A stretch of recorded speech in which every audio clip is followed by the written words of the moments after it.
오늘 말씀은 사도행전 6장 8절에서 15절 말씀을 전하여 스데반의 활동과 거짓 증인자들에 대한 말씀을 듣도록 하겠습니다. 지파교회는 예수 그리스도의 공로로 구원함을 받은 하나님의 백성입니다. 오늘도 하나님의 백성은 하나님의 특별한 계시인 성경의 말씀을 사모하는 마음으로 듣고자 합니다. 우리의 모든 지식, 지혜도 하나님의 말씀에 순종하는 것이 하나님을 신뢰하는 것입니다. 하나님을 신뢰할 수 있도록 예수님께서 용서하여 주시고 은혜와 사랑을 주신 것입니다. 그러면서도 예수님께서는 마태복음 16장 24절에서 누구든지 나를 따라오려거든 자기를 부인하고 자기 십자가를 지고 나를 따를 것이니라고 하셨습니다. 이것이 우리에게는 큰 영광이요 형통의 길입니다. 이러한 길을 가는 우리를 지키시는 분이 성령님이십니다. 그 길을 잘 가기를 원합니다. 성령께서 우리와 함께 하시는 그 길은 나를 부인하며 나의 십자가를 지고 오직 예수님만 바라보면서 하나님의 나라의 증인자로 삶에서 형통한 길을 걷는 것입니다. 참된 삶을 보여주시는 분이 사도들이었습니다. 사도들은 하나님 나라의 복음을 가르침으로 고난과 위협을 당해도 계속해서 형통한 길을 걸었습니다. 세상이 이해할 수 없는 형통한 길은 나를 구원하는 길이라는 것입니다. 사도는 죽음을 두려워하지 않고 예수님의 부활과 승천을 전하였습니다. 죽음도 두려워하지 않고 복음을 전할 때 예수님을 믿기로 한 제자들이 많아졌습니다. 그러나 초대교회가 급성장할 때에 문제가 발생하기 시작하였습니다. 그것은 헬라파 유대인들이 자기의 가부들이 매일의 구제에 빠짐으로 히브리파 사람을 원망하니 내부적인 문제로 헬라파 유대인들의 가부는 생활에 필요한 도움을 얻지 못하고 히브리파 사람들은 도움을 얻었고 있었기 때문에 원망하고 있었던 것입니다. 이런 사도들의 자신들의 잘못이라고 하면서 문제를 해결하기 시작했습니다. 오늘날 이런 모습을 보면 부럽기도 합니다. 오늘날 교회에 문제가 많이 있는데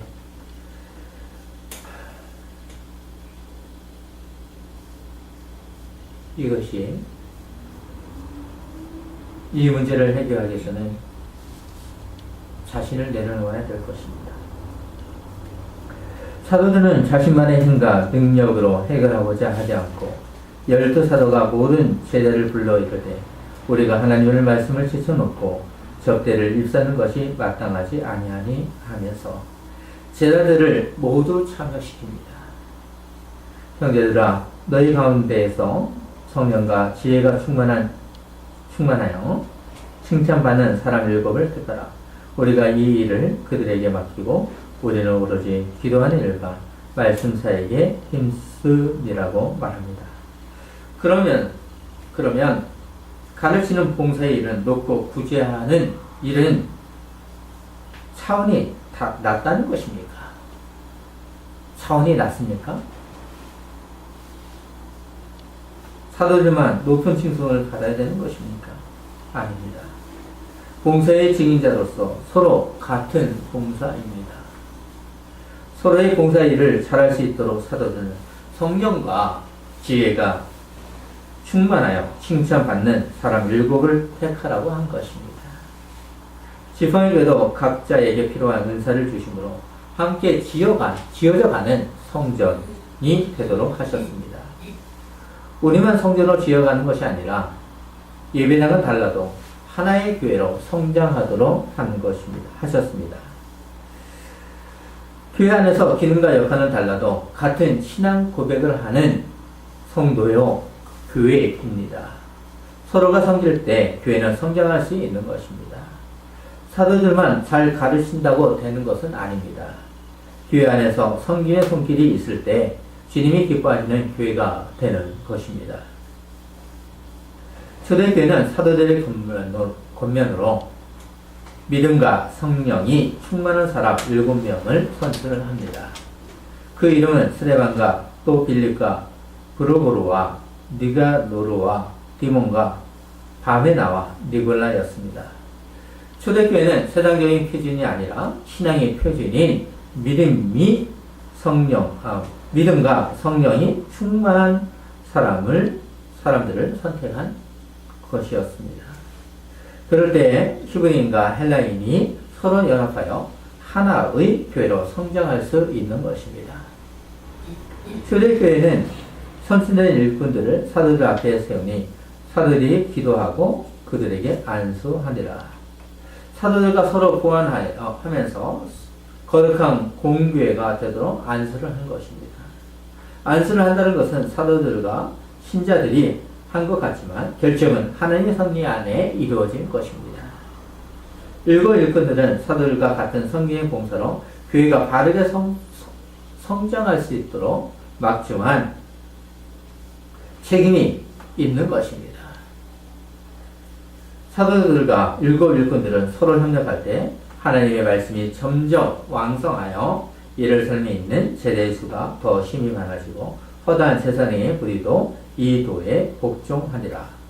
사도들의 가르침을 받은 교회는 하나님의 말씀이 점점 왕성하여 교회가 해야 할 일을 잘 감당하는 것입니다.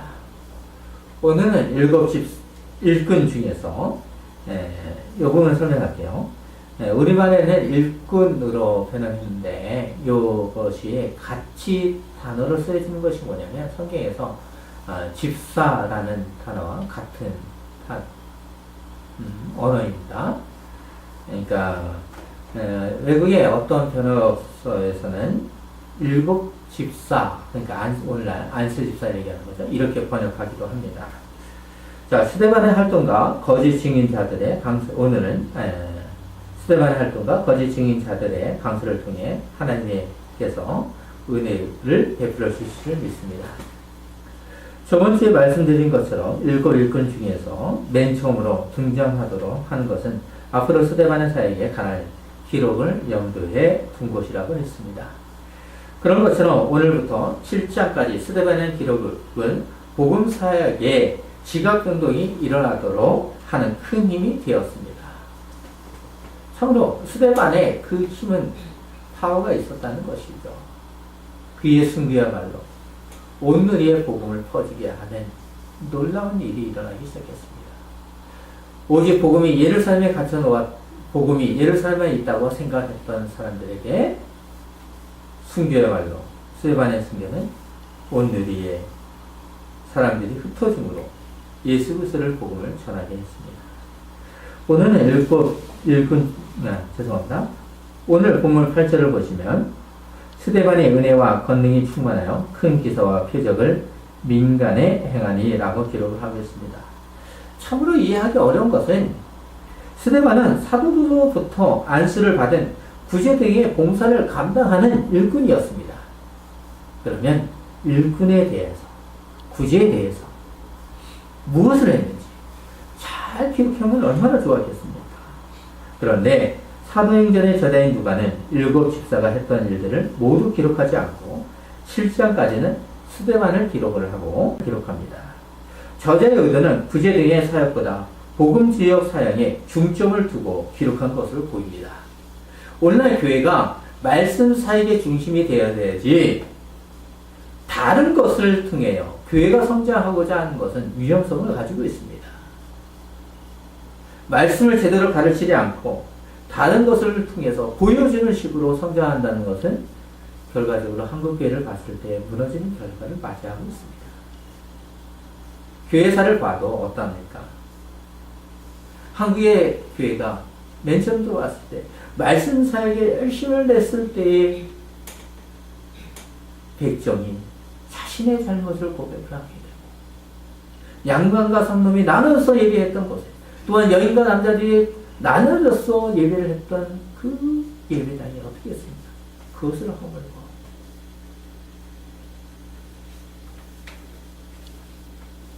하나가 되었지 않습니다. 이것은 말씀 사역이 얼마나 중요하다는 것을 볼 수 있습니다. 사도이나 일꾼이나 오늘날 교회도 똑같은 사역이라는 것입니다. 종교지도자들이 성령 충만한 사도를 감당 못한 것으로 스데반도 은혜와 권능이 충만하여 기록하는 것입니다. 은혜와 권능이 충만한 스데반은 구제사역 등을 잘하면서 그 이상의 일도 감당했다는 것입니다. 얼마나 위대하다고 말할 수 있겠습니까? 거기에 더 놀라운 것은 초대교회 안에서 기사와 표적을 행한 최초의 인물이기도 합니다. 유독 스데반에게 이런 표현을 쓰고 있다는 것이 놀랍습니다. 또한 최초의 순교자이기도 합니다. 스데반이라는 이름을 뜻을 보면 놀랍기도 합니다. 스데반은 헬라어로 스테파노스로 면류관이라는 뜻을 가지고 있습니다. 부모는 이 아이가 잘 커서 정말 좋은 사람으로, 왕 같은 사람으로 살기를 원했겠죠. 순교자가 되리라고는 생각하지 않았을 것입니다. 아마도 부모님께서 스데반의 장래를 축복하고 미래 가문의 영광을 얻도록 하기 위한 이름이었을 것입니다. 부모님의 의도는 잘 모르겠지만 스데반은 기독교의 최초 순교자가 되므로 생명의 면류관을 쓰는 영광을 누리는 복 있는 사람이라고 할 수 있습니다. 이 면류관은 구원의 복이라고 했습니다. 세상 사람들이 면류관을 씌워주는 것이 아니라 창조주이신 하나님께서 씌워주는 구원의 면류관을 받은 것입니다. 예수 그리스도의 복음을 전한다는 것은 이처럼 형통할 수 있는 것입니다. 스데반은 교회 안에서 사역도 잘 감당하였고 세상에서도 기사와 표적을 행함으로 세상은 미워했을지라도 사람을 구원하는 증인자가 되었던 것입니다. 스데반이 믿음과 성령의 충만함으로 기사와 표적을 행하는 것을 알고 있던 자유민들, 디아스포라인이죠. 즉 포로로 생활하던 중 고국으로 돌아온 사람들입니다. 그런 사람들이 스데반에게 도전장을 내민 것입니다. 구절을 보시면 이른바 자유민들, 즉 그레네인 알렉산드리아인 길리기아와 아시아에서 온 사람들에 해당해서 어떤 자들이 일어나 스데반과 더불어 논쟁할세. 여러 지역에서 노예로 생활하다가 유대 땅으로 돌아온 자유민들로 그레인과 알렉산드리아에는 북아프리카를 대표하고 길리기아와 아시아는 터키를 대표하는 지명이기도 합니다. 무슨 문제인지 본절에서는 알기는 어렵지만 스데반의 가르침에 동의하기 어려웠던 것 같습니다. 같은 유대인들에게이라도 10절을 보시면 스데반이 지혜와 성령으로 말함을 그들이 능히 당하지 못하여. 스데반은 성경이 해박한 사람이라고 할 수 있습니다. 해박한 지식을 자유민들과 거짓 증인자들을 이기는 것이 아니라 지혜와 성령으로 이기는 것입니다. 우리는 논쟁을 벌일 때 자신의 지혜와 지식을 사용해서 이기고자 합니다. 그렇지만 스데반을 보면 지혜와 성령으로 이기는 것을 볼 수 있습니다. 스데반의 논쟁자들은 여러 지역이었지만 지혜와 성령이 충만한 스데반을 당해낼 수 없었습니다. 성령이 함께 하시면 이처럼 세상적인 지혜와 지식관을 다루는 것입니다. 여기서 지난주 강서를 들은 7절의 말씀에 기울여야 합니다. 초대교회는 사도의 가르침대로 하나님의 말씀이 점점 왕성하여지고 있었습니다. 근데 오늘날은 말씀이 왕성하여지는 것보다 교회가 붕즉 사람이 많아지는 것에 관심이 많습니다. 예배당이 많아지고 믿는다고 하는 분들이 많아질 때 교회는 쇠퇴하고 말씀이 사라지는 것을 교회사로 볼 수 있습니다. 그런데도 말씀이 왕성해지기를 바라기보다 먹고 살기 위해서 예배당에 사람을 채우고자 하는 것은 하나님의 사역인지 고민해 보아야 합니다. 참된 제자가 많아질 수 있도록 교회는 말씀 가르침에 충실해야 합니다. 스데반이 은혜와 권능이 충만함으로 말하고 표적과 기사가 나타나니 이길 수 없는 것을 스스로 알고 어떻게 합니까? 11절을 보시면 사람들을 내수하여 말하게 하되 이 사람이 모세와 하나님을 모독하는 말을 하는 것을 우리가 들었노라 하게 하고, 변론자들은 사람들을 사주한 것입니다. 매수한 것입니다. 사람들을 은밀하게 선동하여 스데반과 대적하게 만들었습니다. 고소의 내용이 모세를 모독했다고 하는 것은 스데반이 주장한 모든 말이 모세의 율법의 영원한 확실성을 흔들리게 하는 도전적인 것으로 생각하도록 한 것입니다. 하나님을 모독했다는 것은 이스라엘 민족의 예배의 기초이며 구심적인 예루살렘 성전을 해도 된다는 말을 한 것 같이 보이도록 한 것입니다. 이렇게 거짓말을 사용하여 위증하도록 한 것입니다. 변론자들은 사람을 선동하여 스데반이 하나님과 모세를 모독했다는 거짓말을 퍼뜨리도록 한 것입니다. 이런 고소는 마치 예수님께서 당하신 고소의 내용과도 유사하기도 합니다. 선동을 당한 사람들은 모세와 하나님의 이름을 거론하며 스데반의 신성 모독하는 죄를 짓도록 하므로 예수님처럼 사형을 당할 수 있도록 한 것입니다. 결국 스데반은 어떻게 됩니까? 12절을 보시면 백성과 장로와 서기관들을 충동시켜 와서 잡아가지고 공의에 이르러 소문은 모든 사람들에게 영향을 미치게 되므로 백성과 장로와 서기관들이 와서 스데반을 잡아서 사내린 공회로 데리고 간 것입니다. 자신들이 이길 수 없다는 것을 알고 이처럼 권력을 동원하는 것입니다. 이것이 유사하잖아요. 종교인들이 이기지 못하는 것을 이기지 못하잖아요. 그럴 때 로마의 힘을, 이방인의 힘을 빌리고자 하지 않았습니까? 여기서 유심히 또한 볼 것은 백성이 스데반 즉 그리스도인과 대적자가 되었다는 것입니다. 같은 민족이요 같은 하나님을 믿는다고 하는 사람이 대적자가 된 것이에요. 오늘날 교회의 분쟁도 외부보다 교회 안에 대적자들에 의해서 이루어지는 것입니다. 말씀을 잘 가르쳐야 되는 것이 이처럼 중요한 것을 볼 수 있습니다. 아마도 백성을 선동하여 자신들에게 유리한 편으로 만들었을 것으로 추측됩니다.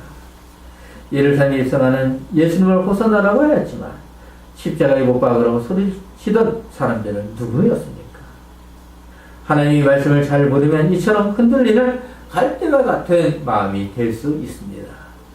그리고 장로와 서기관들은 자신의 권력을 유지하기 위한 좋은 기회가 되었을 것입니다. 유대인에게 있어서 증인은 아주 중요한 역할을 합니다. 그래서 13절을 보시면 거짓 증인들을 세우니 이르되 이 사람이 이 거룩한 곳과, 제가 가로치고 성전이라고 했습니다. 율법을 거스러 말하기를 하지 아니하는도다. 사절을 받은 거짓 증인자들은 법정에서 거짓을 말하도록 한 것입니다. 그들의 거짓말은 살아있는 공의에서 더욱 구체적으로 거룩한 곳과 율법을 모독하는 말을 했다고 하는 것입니다. 특히 성전은 하나님의 임재의 장소라고 하면서 실질적으로 강도의 소굴로 만들었습니다. 오늘날도 강도의 소굴은 어디라고 표현할 수 있을까요? 이를 세는 사람들은 성전 덕택으로 살았기 때문에 성전에 대한 모독은 민감했을 것입니다. 각국에서 생활하던 디아스포라는 고국에 있는 성전을 위해 아주 많은 돈을 보내기도 했습니다. 성전의 유대인에 있어서 아주 중요한 의미가 있었지만 강도의 소굴로 만들었다는 것은 예수님의 음성을 들었지만 자신들의 한 행동을 알지 못한 것입니다. 성전은 그야말로 자신들에게 있어서 돈벌이와 같은 곳이었습니다. 거짓 증인자들은 계속해서 14절을 보시면 그의 말에 이 나사렛 예수가 이것을 헐고 또 모세가 우리에게 전하여 준 규례를 고치겠다 함을 우리가 들어노라 하거늘 이라고 하는 것입니다.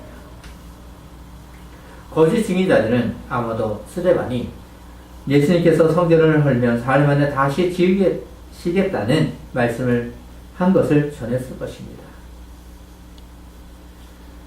예수님의 말씀도 위증한 것처럼 스데반도 같은 유대인들로부터 교묘하게 당하고 있는 것입니다. 스데반은 사실을 말했지만 자유인들에게는 자신들의 이념이 더 중요한 것입니다. 예수님을 성전 파괴와 새로운 건축으로 죽이고 싶었지만 스데반을 증거가 없어 하나님을 모독한다는 죄로 죽이기로 결심했습니다. 그런 것처럼 스데반도 두 가지를 걸어서 죽이고자 하는 것입니다. 그래서 이번에도 스데반을 죽이기 위해 하나님을 모독하는 말과 모세가 우리에게 전해진 규례를 고치겠다는 것으로 위증하도록 한 것입니다. 사도행전의 저자는 사도행전 6장 15절에서 이렇게 마무리를 하고 있습니다. 공회 중에 앉은 사람들이 다 스데반을 주목하여 보니 그 얼굴이 천사의 얼굴과 같더라고 하면서 스데반의 얼굴이 천사의 얼굴과 닮은 것으로 묘사를 하고 있습니다. 이런 모습을 보면 예수님께서 변화사의 뒤에 써있지만 변화사의 모습과 같겠죠. 결국 앞의 일을 미리 예고한 것처럼 보입니다. 그것은 순교가 멀지 않았다 라는 것입니다. 구약 성경과 신약 성경을 읽어도 이런 표현은 이례적입니다. 그 누구에도 이처럼 천사의 얼굴과 닮았다, 강체가 났다 라는 것은 없는 표현입니다. 하나님 공회에 앉은 사람들이 스데반을 볼 때 그들이 이해할 수 없는 놀라운 현상을 본 것입니다. 아마도 변화사는 예수님처럼 빛나는 모습과 같다고 할 수 있을 것 같습니다. 스데반은 앞으로 순교할 것이며 부활하신 예수님의 모습을 닮아가고 있는 것입니다. 결국 스데반은 죽음을 앞두고 있으면서 세상이 이해할 수 없는 평온함과 담대함으로 승리할 것을 예표하는 것입니다. 사도행전 저자인 누가는 스데반의 성령이 충만하고 순수한 영적 은혜가 가득하고 예수님을 위해 자신의 목숨도 아끼지 아니하는 담대함으로 통해 하나님의 길을 잘 가라고 하고 있습니다. 믿음의 선배님이신 스데반 일꾼을 통하여 지파에게는 하나님께서 당신의 영광을 위해 거룩한 초석으로 거룩한 복음의 증인자로 부르시고 그리스도의 십자가를 지게 하심으로 스데반의 얼굴이 천사의 얼굴과 같은 것처럼 우리도 그런 모습이 될 것으로 믿으십시오. 하지만 내가 억지로 하여 위선자가 되면 마치 종교 지도자처럼 될 수 있습니다. 우리는 예수님의 일꾼으로 부르심을 받았지만 자격과 힘과 능력이 있어서가 아닙니다. 하나님께서 당신의 영광을 위해서 나를 통해 복음을 감당할 수 있도록 하는 것입니다. 나를 자랑하지 마시기 바랍니다. 나의 지혜, 능력, 재주, 충성심 등으로 구원을 이루고자 하는 것은 하나님의 부르심을 오해하는 것입니다. 하나님은 당신의 백성을 위해 예수님의 성육신 하게 하심으로 구원하여 주신 것을 아시지 않습니까? 그래서 우리는 예수 그리스도를 머리로 교회로 부르신 것을 믿음으로 고백하고 신앙생활을 하고 있는 것입니다. 예수님께서도 십자가를 지실 때 하나님 뜻에 맡기지 않습니까? 교회가 된다는 것은 예수님과 지팡이 교회가 즉 신자들과 한 몸이 되었다는 것입니다. 바로 머리 대신 주를 우리가 함께 공동체가 된 것입니다. 스데반의 빛나는 얼굴이 하나님이 함께 하시고 있다는 증거입니다. 사도 바울은 스데반에 대해서 사도행전 22장 20절에서 이렇게 표현합니다. 자신이 죽였던 스데반에 대해서 표현하는 것이죠. 또 주의 증인 스데반이 피를 흘릴 때에 내가 곁에 서서 찬성하고 그 죽이는 사람들의 옷을 지킬 줄 그들도 아나이다 하면서 스데반을 주의 증인이라고 표현합니다. 스데반의 순교는 결국 사도 바울에게 복음 증인자가 무엇인지를 생각해보게 했을 것입니다. 더욱 스데반을 생각했을 때 자신의 잘못을 기억하면서 주의 길을 갔을 것이라고 생각됩니다. 우리는 스데반의 활동과 거짓 증인자들이라는 강서를 통해 은혜와 권능이 충만한 것이 무엇인지를 알았습니다. 그렇다면 더욱 주의 길을 잘 가시는 교회가 되기를 소망하면서 기도로 마무리하겠습니다.